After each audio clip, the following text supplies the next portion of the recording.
이 시간에 우리 성도님들은 하나님의 말씀 생명의 떡을 받으러 오신 줄 믿습니다. 아멘. 예, 많은 사람들은 하나님의 말씀을 듣습니다. 그리고 또 교회 와서 들을 뿐만 아니라 각자 집에서 또 유튜브를 통해서도 많이 듣는데, 듣는 문제가 아니라 이것이 이제 결실을 하느냐 못하느냐, 이것이 이제 문제인 거죠. 그런데 우리 모두가 다 하나님의 말씀을 듣고 거기에 합당한 열매를 맺으려면 좋은 신앙이 되고자 하는 그런 감이 있지 않습니까? 이 시간 잘 들으시고, 어떻게 우리가 그냥 왔다 갔다 이런 게 아니라 좋은 열매를 맺어야 되는데, 열매 맺지 않는 나무는 하나님께서 심판하신다고 그랬는데 어떻게 해야 이 좋은 열매를 맺을까? 또 말씀을 들으시고 이 말씀 우리 속에서 싹이 나고 자라게 하실 줄 믿습니다. 예, 이 씨 뿌리는 자의 비유는 성경의 사복음서 중에 요한복음만 제외하고 마태복음, 누가복음, 마가복음에 나와요. 이렇게 나온다는 것은 그만큼 중요하다는 거죠. 마태복음 13장, 누가복음 8장에도 이렇게 나오는데, 이 씨 뿌리는 자의 비유가 어떤 비유로만 그치는 것이 아니라, 어떤 교훈으로만 끝나는 것이 아니라, 한번 따라해 보실까요? 하나님 나라의 경고다. 예, 경고예요. 경고를 잘 들으라는 거예요. 그래서 이제 이 비유의 말씀을 하시는데, 우리가 오늘 본문에 보면 1절부터 9절까지가 예수님께서 비유로 말씀하시고 10절부터 20절까지 해석을 해주세요. 그래서 비유를 아는 것뿐만 아니라 그 해설해 주시는 거, 설명해 주시는 거, 이걸 잘 들어야 되겠죠. 예, 그래야 열매를 낼 수가 있습니다. 그래서 이 비유를 말씀하시면서 하나님 나라의 말씀에 대해서 경고를 주는데, 받는 자들이 어떠한 태도로 받아야 되는가, 이 경고를 줄 때에 신중하게 들어야 되는 거죠. 결국은 이 말씀을 받을 때에 받는 자의 태도가 어떠한가, 올바른 태도로 받고, 그럴 때 올바른 태도로 받았을 때에 이 말씀에 대한 올바른 반응이 나오겠죠. 올바른 반응을 했을 때에 하나님과의 관계가 어떻게 될까요? 따라해 보겠습니다. 올바른 관계가 된다. 올바른 관계가 된다. 예, 그래서 하나님이 이제 중요한 말씀을 하시는 거예요.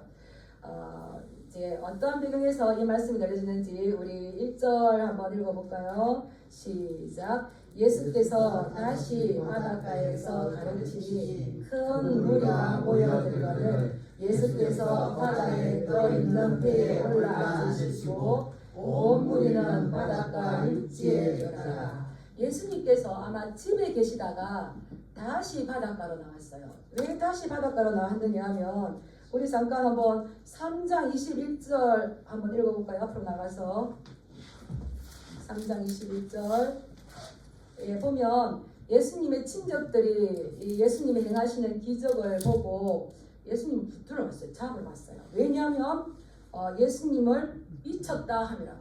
미쳤다. 예수님이 많은 기적과 치유와 이 말씀을 가르치는데 놀라는 사람이 있는가 하면 이것을 반대하는 사람도 있는 거예요. 미쳤다 하고. 미쳤다고 친족들이, 그러니까 이제 3장 31절에 보면 누가 예수님께 나왔습니까? 그때 예수의 어머니와 동생들이 와서 밖에 서서 사람을 보내어 예수를 부르니. 왜 그럴까요? 즉 친족들이 미쳤다고 하니까 그 가족이 걱정이 됐어요. 그래서 예수님을 이제 그렇게 하지 말라든지, 이 어떤 행동을 하기 위해서 예수님을 부르러 왔는데 이미 많은 무리가 있기 때문에 예수님 앞에 가서 말을 하지 못해요. 그런데 예수님께서는 이제 사람을 보내서 어머니와 동생이 왔습니다. 이것을 예수님께 아뢰니까 예수님이 안에서 들으시고 뭐라고 하냐면, 여기 밖에 있는 사람이 아니라 안에 있는 사람들을 둘러보시면서 하시는 말이, 누구든지 하나님의 뜻대로 행하는 자가 내 형제요 자매요 내 어머니라, 이렇게 말씀하시는 거예요. 그래서 하나님의 나라가 이 가족 관계가 새롭게 형성되는 거 봐요. 우리는 한피 부모, 한 부모 아래에서 태어난 형제 자매가 하나님 나라의 가족이 되는 것이 아니라, 하나님 나라의 가족은 어떤 사람이 하나님 나라의 가족이 된다고 하는 겁니까? 누구든지 하나님의 뜻대로, 내 아버지의 뜻대로 어떻게 하는 사람? 행동하는 사람, 움직이는 사람, 그 사람이 내 형제, 예수님의 형제요 나의 자매요 우리 어머니인 거예요. 그래서 밖에 있는 사람이 아니라 안에서 말씀 듣고 있는 이들에서 그때 예수님께서 다시 밖으로 나가셨는데 이 말은 예수님의 말씀을 듣고자 하는 사람이 있던가면 이거를 반대하는 반대자들이 있을 때에 예수님께서 지금 이 말씀을 하시는 거예요. 근데 밖에 바닷가에 가니까 얼마나 많은 사람들이 모였는지 점점 밀리면 예수님 지금 바다에 빠질 지경이에요. 너무 많이 모여가지고 마가복음에 보면 수많은 사람들이 따라다니고 엄청 많은 사람들이 따라다녀요. 그래서 예수님은 말씀을 전하시기 위해서 천국 복음을 가르치시기 위해서 무엇을 사용합니까? 배를 불러가죠. 예수님은 바다에서 약간 떨어나가서 배 위에 앉으시고 사람들은 육지에 있을 때에 배에서 육지를 보고 말씀을 전하는 거죠. 이 비유를 살짝 틀어서 본다면 지금 예수님은 바다에서 땅에 있는 사람들에게 하나님 나라의 복음의 씨앗을 뿌리고 있는 겁니다. 좀 이해가 가시겠습니까? 그러면서 여러 가지 비유를 가지고 말씀하세요. 4장에 보면 세 가지인가 이 비유가 나오는데 이 비유를 가지고 왔는데 이 비유를 가르치시기 전에 예수님께서 말씀하시죠. 우리 3절 한번 읽어볼까요? 시작. 들어라 씨를 뿌리는 자가 뿌리러 나가서 여러 가지 비유를 가지고 말씀하실 때에 첫 번째 하시는 말씀이 들어라 라고 말씀하시는 거예요. 들어라 집중해라. 지금 내가 하는 말은 물론 너희들에게 가르치는 교훈도 되겠지만 이것은 앞에 어떠한 배경 가운데에서 나왔는가를 본다면 이것은 너희들에게 경고의 말이니 집중해서 내 말을 잘 이해할 수 있도록 집중해서 들어라. 왜냐하면 잘 이해하지 못하고 잘못 받아들이면 엉뚱한 결과가 나온다는 거예요. 들어라. 그래서 집중해라. 내가 하는 말이 어떤 뜻인지 비유로 말하지만 너희는 잘 깨닫기를 원한다. 이런 말씀인 거죠. 그래서 오늘 이 시간에도 이 말씀을 들을 때에 이해하시려고 노력하시면서 잘 따라오시기 바랍니다. 또 때도 달다도 잘 알아들으셔야 돼요. 그래서 이제 한 가지 비유를 드시는데 씨 뿌리는 자가 뿌리러 나가서 뿌릴세. 이 비유는 파라볼레 다른 것들을 다른 것을 예를 들어서 말하는데 쉽게 말하면은 이제 예를 들어서 하신다고 생각해요. 근데 이 파라볼레라는 말은 속담이라는 뜻도 있고 수수께끼라는 뜻도 있고 비아냥거리면서 노래한다는 뜻인데 왜 제가 이 말을 하냐면 똑같이 들었는데 이거를 교훈으로 듣는 사람이 있는가 하면 앞에 미쳤다고 하든지 반대하는 자들처럼 그냥 수수께끼로 듣거나 귀에 비아냥거려 재밌는 귀를 간지러주는 그런 사람으로 듣는 두 부류가 나누기 때문에 이걸 한번 이야기 드린 겁니다. 그래서 씨 뿌리는 자가 나가서 씨를 뿌릴 때에 들어는 어디에 떨어지는 겁니까? 길가에 떨어지는데 길가에 떨어지고 나니까 어떻게 돼버리는 겁니까? 새들이 와서 먹어버리는 거예요. 똑같이 예수님께서 지금 하시는 말씀이 있지만 들려지는 어떻게 들었느냐에 따라서 반응이 달라지듯이 농부가 나가서 씨를 뿌리지만 하더러는 길가에 뿌려졌는데 길가에 뿌려지니까 새들이 와서 먹어버리는 겁니다. 그래서 이 밭이라고 하는 건 네 종류의 밭이 아니라 따라해 보겠습니다. 하나의 밭에 네 가지 종류의 토질이 있다. 네 밭에 떨어지는 것이 아니라 밭은 하나예요. 근데 떨어뜨렸는데 떨어는 이 말은 많이가 아니라 한 알 씨앗 하나가 뿌렸는데 씨앗 하나가 길가에 떨어졌어요. 근데 왜 새가 와서 먹어버릴까요? 이 길가 길 위에 떨어지고 보니 이 길 위는 사람들이 많이 다녀서 길이 단단해져 있습니다. 그러니까 뭐 이 씨앗이 흙을 뚫고 들어갈 수 없잖아요. 그래서 드러나 있고 방치가 되었기 때문에 새가 와서 집어먹어버리죠. 그러면 이 씨앗이 땅속으로 들어가지 못하는 것은 씨앗의 문제일까요? 땅의 문제일까요? 와, 너무 잘 들으신다. 이것은 씨앗의 문제가 아니라 땅의 문제인 겁니다. 밭의 문제인 겁니다. 그리고 또 두 번째 씨앗은 어디로 가냐면 흙이 얇은 돌밭에 떨어지네. 몇 알? 한 알. 한 알이에요. 털어는 나왔는데 원문에 가면 한 알. 한 알이 돌밭에 떨어졌어요. 돌밭에 떨어지니까 뭐 돌이 많은데 떨어져 그 위에 돌 위에지만 얇은 흙이 있는 것 같아. 그러면은 거기 흙도 있고 약간의 수분도 있겠죠. 그래서 따뜻해서 오히려 발화가 빨리 되는데 문제가 있습니다. 흙이 깊지 아니하므로 곧 싹이 나오나 뿌리가 없기 때문에 싹은 나왔지만 하늘에서 이제 낮이 되면 뭐가 나오는 겁니까? 이걸 타는 태양이 오니까 말라버려서 뿌리가 타서 그 해가 돋으니까 태양에 타서 뿌리가 없으므로 말라 죽고 마는 겁니다. 이 결실을 하지 못하는 거죠. 그리고 우리 세 번째는 어디에 떨어졌는가? 우리 7절 말씀 같이 한번 읽어볼까요? 시작. 벼르는 가시떨기에 떨어지매 가시가 자라 기운을 막음으로 결실하지 못하였고. 또 한 알은 가시떨기.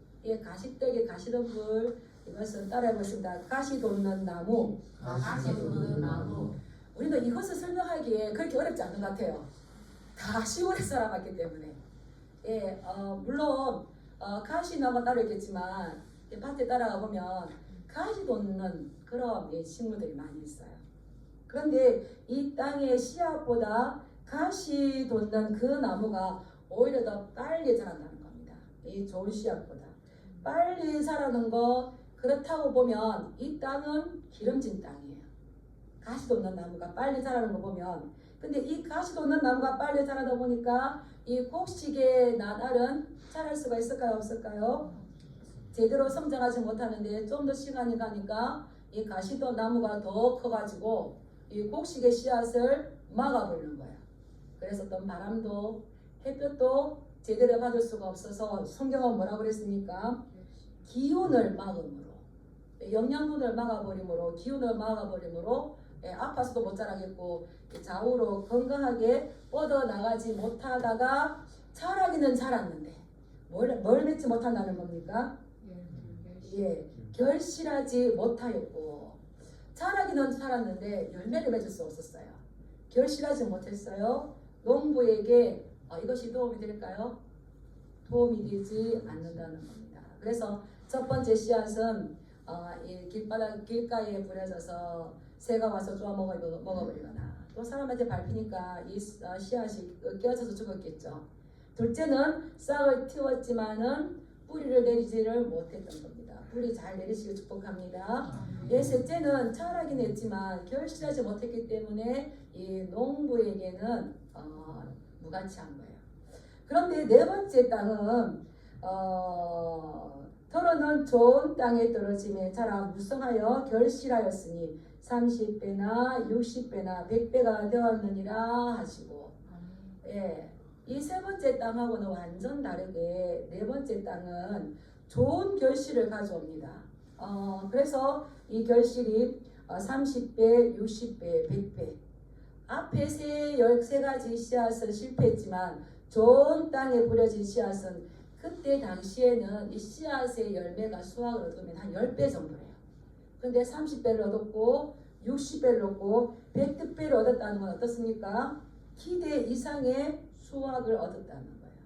근데 여기 보면 30배, 60배, 100배가 나왔지만 다 100배를 맞는 것이 아니라 따라서 어떤 것은 30배, 어떤 것은 30배, 어떤 것은 60배, 어떤 것은 60배, 어떤 것은 100배. 어떤 것은 100배. 각자 다르게 그 나무가 그 씨앗이 그렇게 열매를 맺었다는 거 이거를 말씀하셨어요. 그래서 그냥 비유를 가지고 말씀하셨어요. 그러고는 9절의 말씀 보면 예수님께서 또 뭐라고 하십니까? 따라하겠습니다. 귀 있는 자는 들어라. 집중하여서 이해하려고 자세히 들어라 하고 예수님께서 끝나셨어요. 끝났을 때에 10절에 보면 예수님께서 홀로 계실 때에 함께한 사람들이 예수님에게 와서 이 비유에 대해서 물으시니 귀 있는 자는 들으라고 말씀하시는 거예요. 계속적으로 3절에도 들을지어다 말씀하셨고 지금 9절에도 귀 있는 자는 들을지어다 말씀하셨고 또 뒤에 23절에도 들을지어다 들을 귀 있는 자는 들을지어다. 그래서 신앙에서 가장 중요한 것은 뭐라는 겁니까? 듣는 거예요. 듣는 거.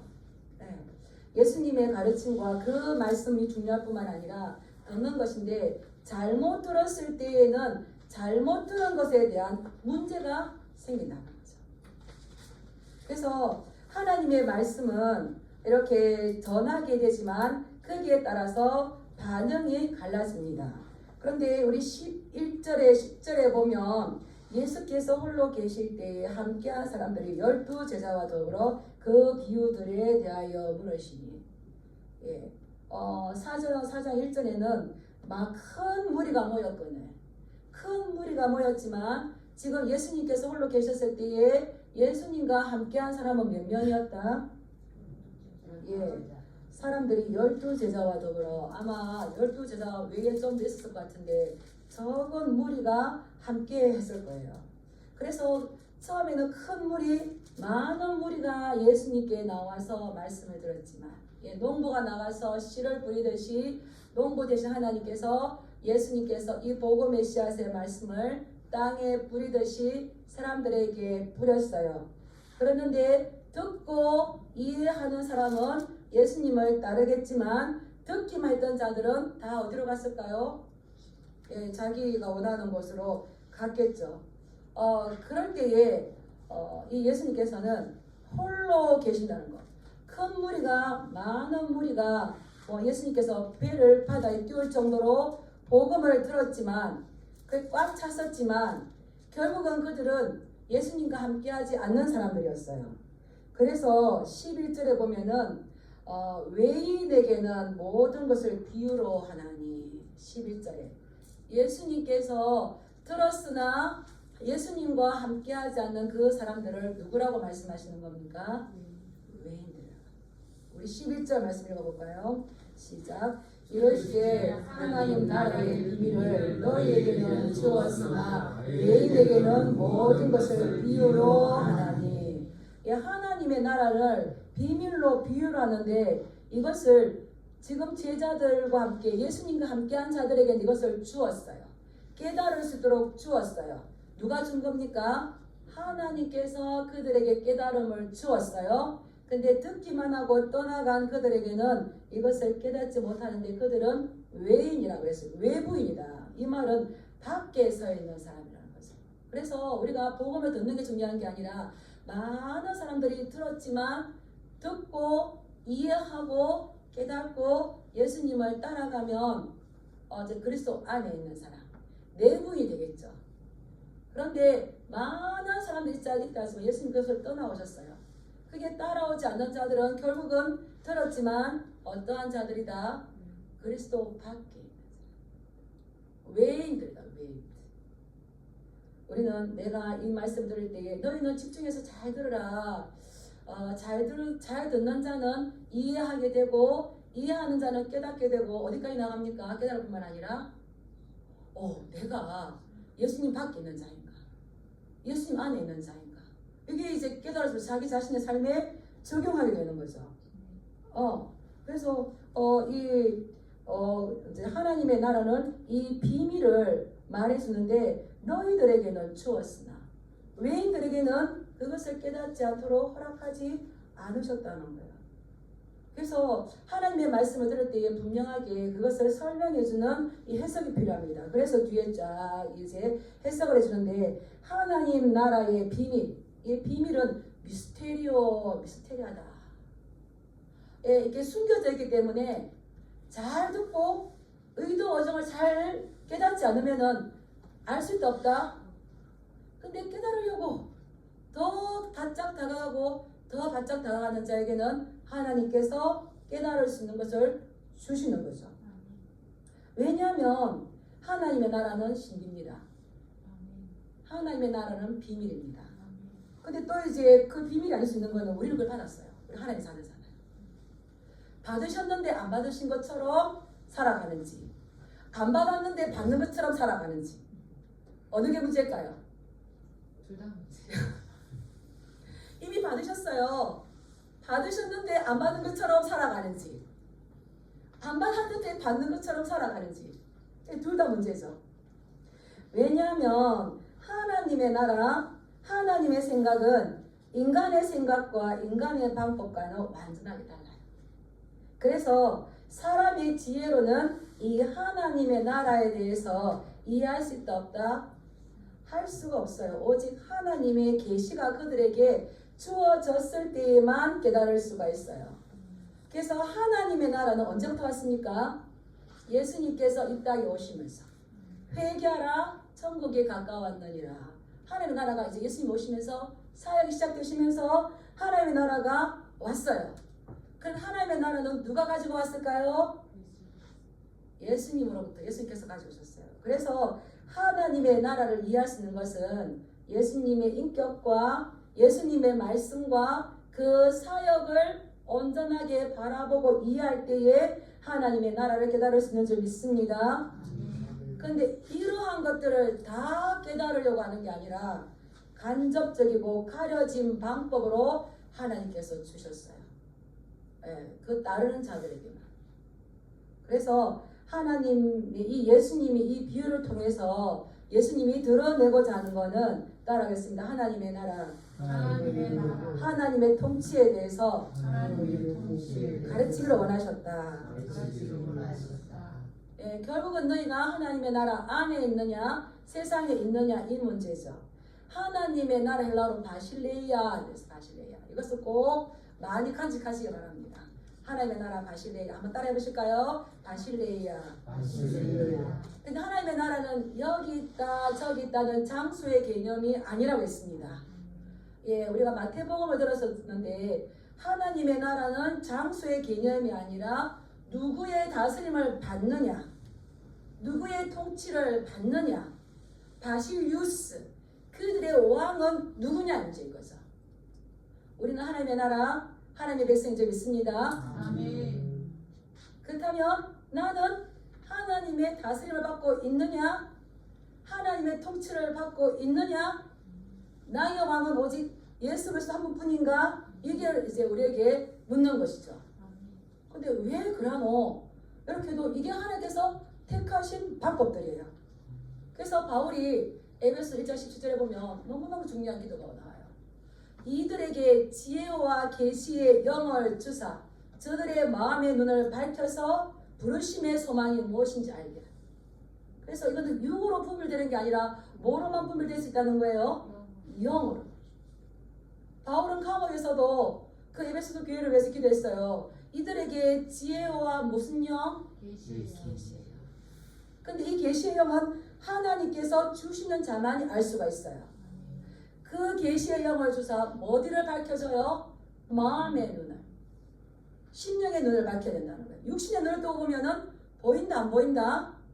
절대 안 보여서 듣는 자만 깨닫고 하나님의 나라를 소유할 수 있도록 비유로 들어서 말씀하시는 거예요. 그 깨달을 수 있는 건 누가 주는 거예요? 하나님께서 너희에게 주었으나 외인에게는 허락지 아니하셔서 듣고 깨닫지 못하게 한다는 거예요. 그래서 너희 마음의 눈을 밝혀서 이 부르심의 소망이 무엇인지 알기를 원하노라. 그래서 그 소망으로 가득 차시길 축복합니다. 아멘. 이 하나님의 계시에 의해서만 우리의 노력이나 우리의 지식, 국어를 아무리 잘한다고 해서 깨달을 수 있는 것이 아니라 이건 오직 하나님께서 사랑하는 자에게 주시는 그 계시를 통하여서. 그래서 우리가 무엇을 위해서 힘써야 될까요? 우리 마음의 눈으로, 우리 마음의 눈이 밝아져야 되는 거죠. 그래서 이사야서에 말씀을 하시는데 우리 12절 말씀 한번 보겠습니다. 시작. 이는 그들로 보기는 보아도 알지 못하며 듣기는 들어도 깨닫지 못하게 하여 돌이켜 죄 사함을 얻지 못하게 하려 함이라 하시고.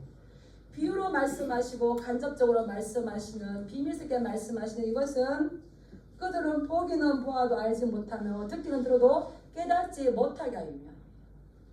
이것은 이사야 6장 9절에서 10절에 나왔던 이사야 선지자가 먼저 하셨던 말씀이에요. 우리 이사야 6장 9절 10절 말씀 한번 보겠습니다. 하나님께서 이사야 선지자를 불렀어요. 내가 여기 있나이다. 나를 보내소서. 그런데 내가 가서 어떤 사역을 할까요? 라고 했을 때에 하나님께서 이사야 선지자에게 이상한 말씀을 하시는 거예요. 우리 9절 10절 한번 읽어보겠습니다. 시작. 여호와께서 이르시되 가서 이 백성에게 이르기를 너희가 듣기는 들어도 깨닫지 못할 것이요 보기는 보아도 알지 못하리라 하여 이 백성의 마음을 둔하게 하며 그들의 귀가 막히고 그들의 눈이 감기게 하라. 염려하건대 그들이 눈으로 보고 귀로 듣고 마음으로 깨닫고 다시 돌아와 고침을 받을까 하라 하시기로. 예. 이사야 선지자는 그들을 눈이 열리고 귀가 열려서 돌이켜 회개하고 돌아오게 하는 사역이 아니라 오히려 그들은 듣지 못하게 하고 보지 못하게 하는 사역을 하신 거예요. 그렇다면 보지 못하고 듣지 못한 그 결과는 어떻게 할까요? 심판인 거죠. 왜 그렇습니까? 이 백성의 마음을 둔하게 하며, 둔하게 하다는 건 딱딱해졌다는 것이고 딱딱했다는 것은 오한악한 거예요. 네, 잘 따라오시기 바랍니다. 하나님께서는 백성들의 마음이 오한악했기 때문에 더 이상 그들을 깨닫지 못하도록, 보아도 깨닫지 못하도록 마음의 눈을 막아버리신 거예요. 그래서 그들을 심판하신다는 거죠. 이스라엘 백성들이 실패한 이유가 뭡니까? 지속적으로 선지자들을 보내셔서 말씀하셨었어요. 아모스 3장 말씀에 보면 주 여호와께서 그의 비밀을 선지자를 통하여 말씀하지 아니하고는 결코 이루심이 없다 했었어요. 지속적으로 선지자를 보냈어요. 그런데 이들은 잘 들었다 못 들었다? 못 들었어요. 하나님의 말씀을 잘 이해하려고 하지 않았어요. 그렇기 때문에 그들은 잘 듣지 못했기 때문에 마음이 둔하여졌고 오한악하여졌고 심판했죠. 그런데 그들이 귀가 있어 못 들었을까요? 깨닫지를 못했다는 거예요. 그래서 이것을 가장 정확하게 비유를 말씀하신 마태복음 13장 15절 16절 이 말씀 있거든요. 우리 한번 볼까요? 마태복음 13장 15절 시작. 이 백성들의 마음이 완악하여져서 그 귀는 듣기에 둔하고 눈은 감았으며 이는 눈으로 보고 귀로 듣고 마음으로 깨달아 돌이켜 내게 고침을 받으리라 두려워함이라 하였느니라. 그러나 너희 눈은 봄으로 너희 귀는 들음으로 복이 있도다. 하나님의 말씀을 자꾸 읽으세요. 자꾸 보세요. 자꾸 읽고 자꾸 보면 처음에는 글자를 읽었지만 뒤에는 보는 눈이 복이 있고 듣는 귀가 복이 있으면 어떻게 되는 겁니까? 깨달아지는 건데 이게 다른 게 아니라 나에게 주시는 말씀이구나. 깨달아지면서 우리의 태도가 달라지면서 변화되어지면서 우리가 그 삶이 예수 그리스도께서 원하시는 결실을 맺는 삶으로 나아가는 거죠. 그래서 이들은 마음이 완악해야 됐다고 했어요. 그래서 듣는 것과 보는 것의 문제겠지만 결국은 깊이 들어가 보면은 이 백성들의 문제가 뭐라는 겁니까? 마음의 문제. 마음이 듣기를 싫어했다는 거예요.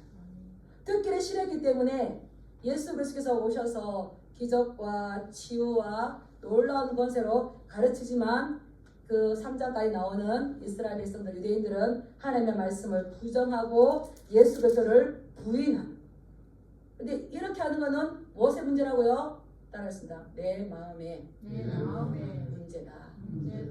말씀을 들을 때에 귀를 통하여서 깨닫게 되어지고요. 깨달았을 때에 마음으로 내려가서 우리 심령의 변화를 가져오는 줄 믿습니다. 그래서 들어라. 잘 듣는 건 너무 중요해요. 그래서 들으면 어떻습니까? 돌이키게 돼 있어요. 하나님의 말씀을 듣고 깨달으면 마음을 돌이키게 돼 있어요. 마음을 돌이키는 게 뭘까요? 그렇죠. 회개인 거예요. 돌이키지 못하는 건 깨달았지 못했다는 거예요. 그래서 우리는 이 마음의 문제인데 마음을 항상 완악하게 하는 것이 아니라 마음을 부드럽게 하시기 바랍니다. 그래서 이 마음을 열렸을 때에 보는 것을 보게 되고 듣는 것을 듣게 되어서 하나님 나라의 가치가 얼마나 중요한 것까지 가치가 내 변화가 되었는데 마태복음 13장 34절에 보면 이 농부가 일꾼이 나가서 천국은 마치 밭에 감춘 보화와 같으니 사람이 이를 발견한 후에 기뻐하며 돌아가서 자기의 소유를 다 팔아 그 밭을 사는 거예요. 그래서 마음의 문제가 열리지 않으면 보는 것과 듣는 것의 귀가 열리지 않을 뿐만 아니라 보는 것과 듣는 것을 깨닫지 못하면 마음까지도 열리지 못하는데, 이들이 많은 사람들이 큰 무리가 돌아가 버리고 적은 무리가 왔다는 건 그동안에 복음을 들었지만 배에서 외치는 예수님의 말씀을 들었지만 이들의 귀에는 단지 뭘로 들렸다는 겁니까? 따라합시다. 수수께끼일 뿐이었다. 그들의 지적 요구를 채워주는 비아냥거리는 노래와 같아 뿐이었었고, 결국 그들은 예수를 미쳤다 하고 나중에 어떻습니까? 십자가에 못 박아 버리는 거잖아요. 근데 우리의 눈이 봄으로, 우리 듣는 귀가 복입니다. 누가복음에서 말씀하시면 예수님께서 몇 번 말씀하세요. 그래서 어떤 것이 보느냐, 어떤 것이 복이냐, 듣는 것이 복인 줄 믿습니다. 믿음의 눈이 밝아져서 하나님의 나라를 보는 것이 복인 줄 믿습니다. 그래서 이제 이것을 인식해 주는 거예요. 우리가 이제 그 뒤에는 잘하지 않습니까? 그런데 깨닫지 못하고 보지 못하게 하는 것이 아니라 제발 듣고 돌아보라. 지금 우리에게 요구하고 계시는 거죠. 그래서 이제 이것을 해석해 주십니다. 우리 14절부터 한번 읽어볼까요? 시작. 뿌리는 자는 말씀을 뿌리는 것이라. 말씀이 길가에 뿌려졌다는 것은 이들을 가리키니 곧 말씀을 들었을 때에 사단이 즉시 와서 그들에게 뿌려진 말씀을 빼앗는 것이요. 이 말씀을 들었는데 중요한 것은 길가에 뿌려진 자들의 조심해 중요할 것은 언제든지 사탄이 그것을 빼앗았다는 겁니다. 들었지만 아무 하나님의 나라에 대해서 이 관심이 없을 때에 그 씨앗이 마음에까지 못 가요. 그 심장을 다루지 못합니다. 그렇기 때문에 그 심지 부려졌다 할지라도 그냥 사단이 낚아채버리고 먹어치워버리는 거예요. 완전하게 먹어치워버린다는 거죠. 말씀이 들려줬을 때 어떻게 될까요? 받고 잘 순종하시기 바랍니다. 근데 어떻게 또 순종해야 될까요? 따라서 즉시로 순종하자. 순종하지 않으면 이게 땅 위에 있다가 안 들어와가지고 어느 순간 이게 사단이 다 먹어버리고 없더라고요. 그 다음에 또 15절부터 읽어보겠습니다. 시작. 말씀이 길가에 뿌려졌다는 것은 그 이들을 가리키니 곧 말씀을 들을 때에 사탄이 즉시 와서 그들에게 뿌려진 말씀을 빼앗는 것이요. 즉시 와서 빼앗아 버리는데 우리는 즉시 곧 순종하여서 빼앗김 당하지 않길 축복합니다. 그 돌짝밭 같은 마음 어떤가? 우리 16절 읽어볼까요? 시작. 또 이와 같이 돌밭에 뿌려졌다는 것은 이들을 가리키니 곧 말씀을 들을 때에 즉시 기쁨으로 받으나. 이들은 기쁨으로 곧 즉시 기쁨으로 받으나 그 속에는 뿌리가 없어서 잠깐 견디는데 어떤 환란이 온다고요? 말씀으로 인한 환란이나 박해가 일어나면 곧 넘어지는 자, 떠나버리는 자가 된다는 겁니다. 그래서 우리는 이런 어려움들이 있을 때에 말씀이 우리의 마음을 움직일 수 있도록, 말씀 우리의 감정을 다스릴 수 있도록 해야 되는데 이들은 감정으로 하나님의 말씀을 받았어요. 그래서 하나님의 말씀 앞에 내 자신을 맞추는 것이 아니라, 따라하겠습니다. 하나님의 말씀을 나에게 맞춘다. 하나님의 말씀에 나를 맞추는 것이 아니라 하나님의 말씀을 나에게 맞춰서 안 맞아지면 떠나버리는 거죠. 그래서 이 사람은 하나님 중심이 아니라 누구 중심이라는 겁니까? 자기 중심이에요. 자기 중심. 그렇기 때문에 이들은 결실을 할 수가 없는 거죠. 그래서 이 곧 말씀을 들을 때에 즉시 기쁨으로 받으나, 기쁨으로 받다는 것을 람바노 하는데 감정을 받는 거예요. 감정으로. 이제 부엌에 가서 막 은혜 받고 눈물 흘렸어요. 그런데 와서 지키려고 보니까 힘들어요, 안 힘들어요? 그래서 어떻습니까? 넘어져 버려. 나도 넘어져 버리는 거죠. 예, 그 다음에 또 가시떨기에 떨어진다. 우리 18절부터 한번 읽어볼까요? 시작. 또 어떤 이는 가시떨기에 떨어진다니 이들은 말씀을 듣기는 하되 세상의 염려와 재물의 유혹과 기타 욕심이 들어와 말씀을 막아 결실하지 못하게 되는 자요. 이 가시밭에 떨어진 자는 참 재미가 있어요. 가시밭에 떨어져서 이들은 자라기는 잘 자라요. 잘 자랐는데 어떻습니까? 이런 사람들은 이제 그냥 요거까지만 있을 때는 아무 문제가 없어요. 내가 교회 다니고 그럴 때까지는 아무 문제가 없어요. 그런데 우리가 빈곤이 절대적인 빈곤뿐만 아니라 상대적인 빈곤이 있는 것처럼 나는 이렇게 다니는 괜찮은데 옆에서 너무 잘 됐다. 예수님 안 믿었는데 승승장구했다. 그럴 때에 예수님 믿는 거는 문제가 없는데 이보다 더 좋은 게 생겼다. 더 좋은 일들이 벌어졌다. 그러면은 하나님 나라보다 세상을 더 부러워하다가 세상이 더 좋아 보이고 마침내 무엇을 포기해버리는 걸까요? 하나님을 포기해버리는 거예요. 잘 나가다가. 네. 그래서 우리는 이 세상의 영향력이 우리에게 영향을 주지 못하도록 우리의 말씀으로 잘 무장되어 있어야 돼요. 네. 우리는 안 그렇겠지만 지난번 말씀하면서 전할 때도 한번 했지만 예수님 믿는 것이 우리에게 복인데 원수가 그가 예수님 안 믿었는데 잘 되었다. 그럴 때 우리의 마음이 어떨까요? 사실은 불편하죠. 네. 우리가 문제가 없을 때까지는 잘 좋고 이것보다 더 좋은 것이 없을 때는 낫지만 더 좋은 것이 있을 때는 언제든지 갈아타기를 원하는데 세상에 대한 염려, 이러한 사람은 예수님 믿으면 좋은 줄 알고 있는데 예수님 믿어보니까 안 되겠네. 좋은 줄 알겠는데 하다가 내가 망하겠네. 이렇게 해서 세상에 염려, 또 뭐가 있는 겁니까? 재물의 유혹, 또 뭐가 있는 겁니까? 기타 욕심들이 있는 거죠.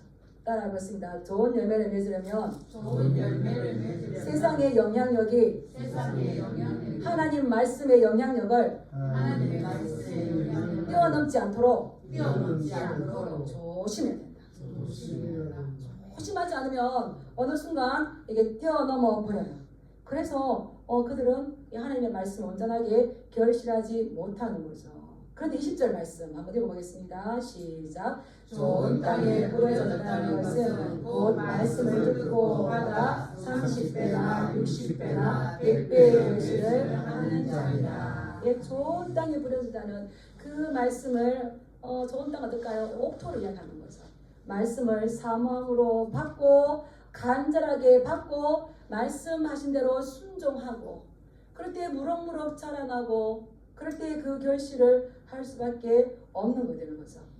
근데 이게 불신자들 눈에 보면 어떨까요? 이것이 낭비적인 거 어리석은 거 보이지만 반드시 하나님의 나라는 반전의 기회가 있는 겁니다. 눈에 보기는 보아도 보지 못하며 듣기는 들어도 듣지 못하며 봐요. 근데 믿음이 없이 볼 때는 실로처럼 가만히 두고 봤는데 하나님의 나라가 안 보여. 그러니까 내가 이렇게 믿는 사람 안 믿죠. 눈을 감아버려요. 저도 이 말씀 준비하다가 복음을 전해요. 그러면은 예수님 있다는 것도 알 것 같고 하나님이 계시다는 것도 알 것 같아요.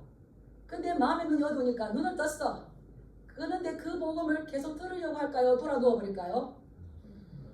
에이 지금까지 살아왔는데 뭐하러 눈을 감아버리고 돌아 누워버리시다고요.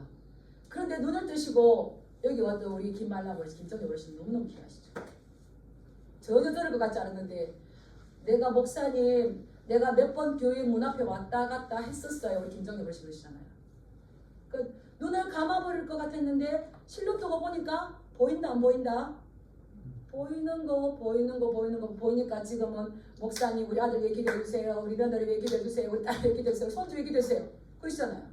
더 보는 거예요. 이들이 더 하나님 잘 믿게 기도해주세요. 이렇게 되는 거잖아요.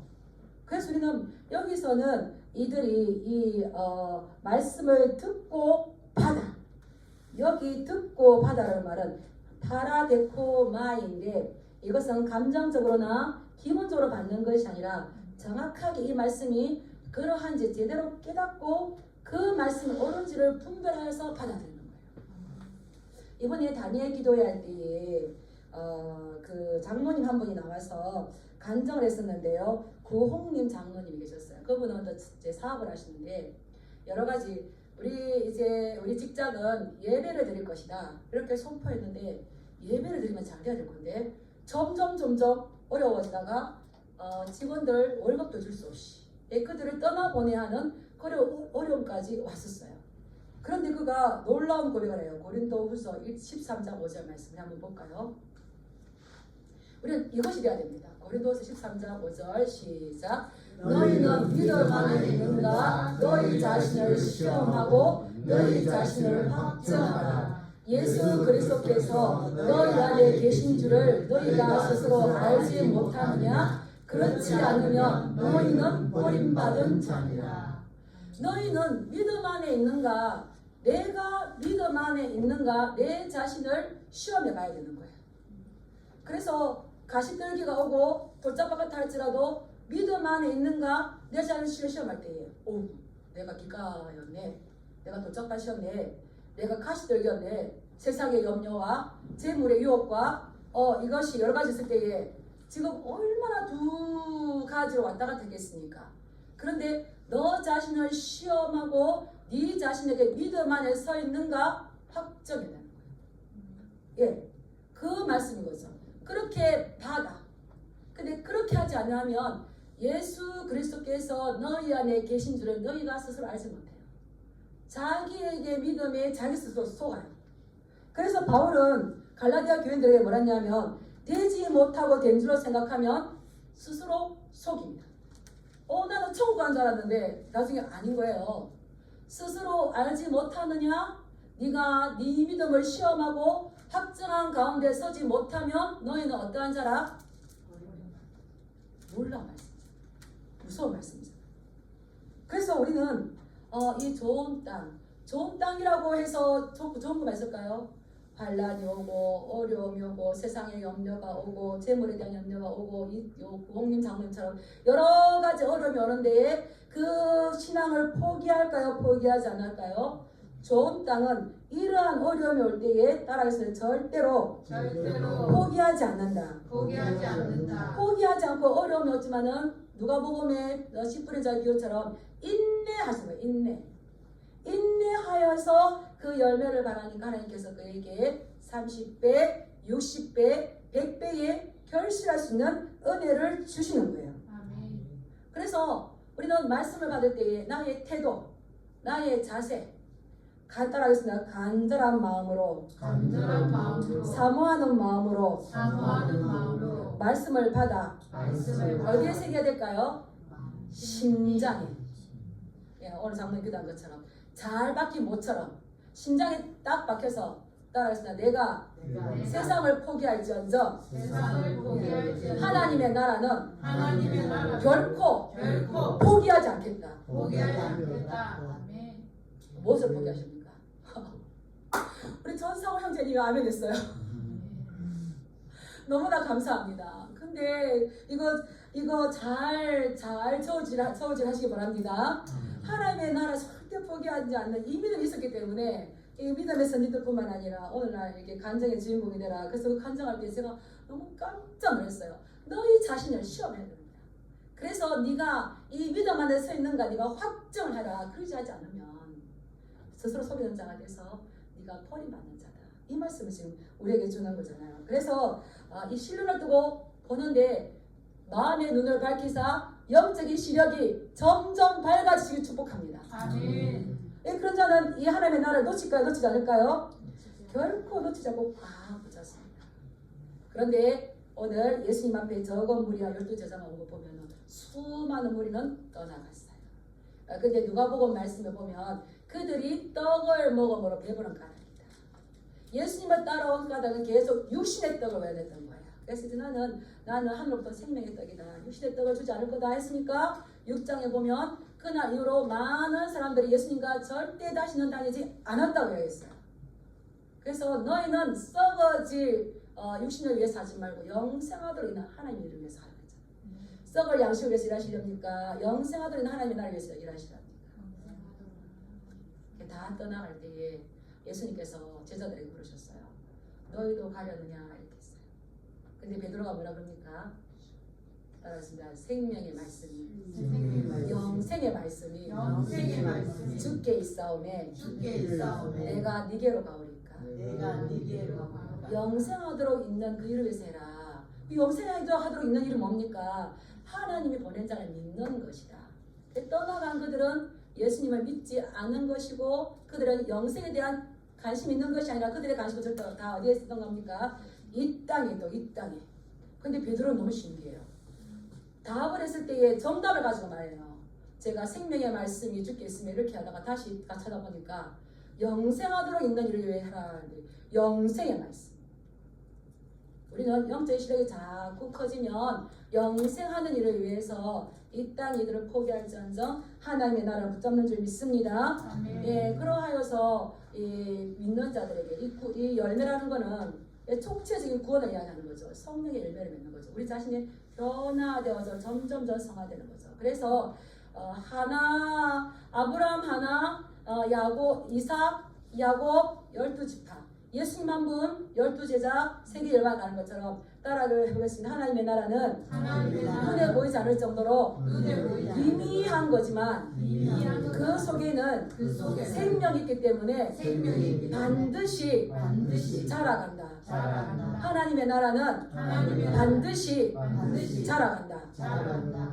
그래서 점진적으로 성장해. 점진적 낙태예요. 우리가 가시떨기에 뿌린 씨앗이 아니고 돌밭에 뿌린 씨앗이 아니고 우리 자신이 옥토가 되었을 때에 우리를 통하여서 하나님의 나라는 점진적으로 확장할 줄 믿습니다. 아멘. 이것이 30배, 60배, 100배의 결실을 맺는 거예요.